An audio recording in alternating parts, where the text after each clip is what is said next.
We need to take people from what they already know to what they don't know yet. And we lead them by the hand, giving them little stepping stones of information to help them to get to their new destination, being more cleverer.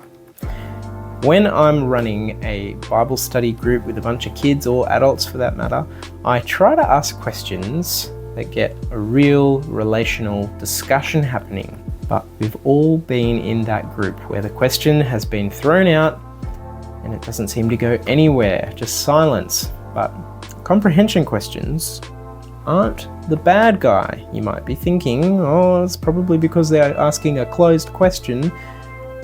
Maybe not. It's how you use comprehension questions that make a huge difference. People usually say comprehension questions shut down discussion. Well, they do if it's all you use, but let me show you how to use quick-fire comprehension questions to kick off and build momentum in a discussion. So, if I ask a bunch of kids a really solid, challenging question like, what does it mean to be a fisher of men? I don't think I'm going to get much of a response. Crickets. I don't know. I think I know, but I don't want to be the first one to say anything. Or if I say something, I might be wrong. It's a really big question. Yeah, well, it's a big question. It's actually a fantastic question. It's not closed. It's not just yes or no or God, Jesus, Bible.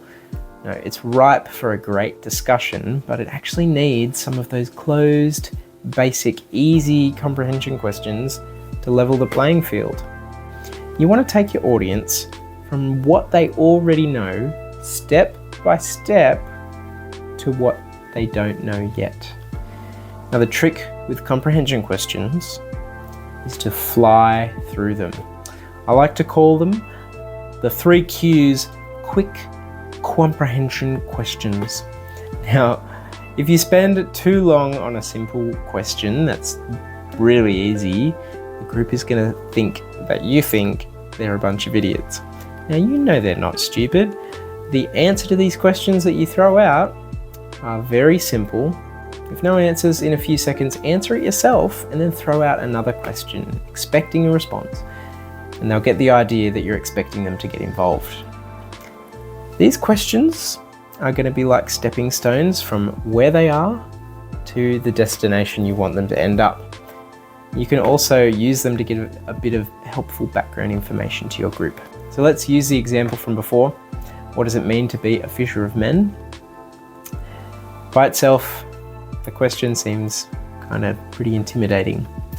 It's like trying to get them to jump from their stepping stone all the way across to the final answer. And here are the stepping stones that I might use to help people understand this concept. So let's count how many questions I ask along the way. All right, let's begin. So here's the question. What does it mean to be a fisher of men? Okay, everyone. Jesus was talking to his disciples and they were fishermen. What do fishermen do? Super easy. They go fishing. What happens to fish when they're pulled out of the water? They die. What happens to people when you pull them out of the water? They were going to drown, but what happens? They live. So Jesus wants his friends to fish for men, to save men from drowning. Do you think Jesus wants them to become lifeguards? Now the momentum is built, there's a more difficult question that might welcome a pause to think and discuss. What danger are the men in that Jesus wants them to be saved from? The kids might start talking about the dangers of being fishermen and maybe being out on a boat, maybe big waves or sharks. You might want to keep digging there and ask them another question like, what's even worse than sharks? What's the big thing that gets in the way of our relationship with us and God? What's the most dangerous thing in the world? Sin. So Jesus wants to save people from sin. How can the disciples save people from their sin? And then they might start to talk about how we can't save ourselves from sin, but who can save us from sin? That Jesus can save us from sin.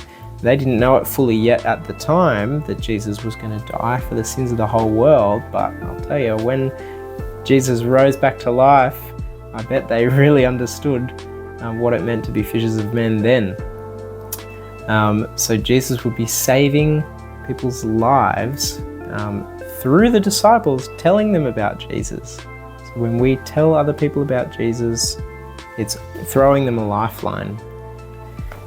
So let me ask the question again.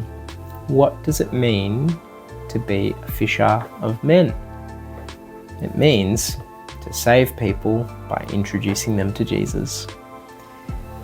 I think we really underestimate the amount of stepping stones that people need to get from what they know already to what they don't know yet. Sometimes the really dumb, obvious questions are necessary to help slingshot your discussion to the next level. I hope this has been helpful, and I'll see you next time.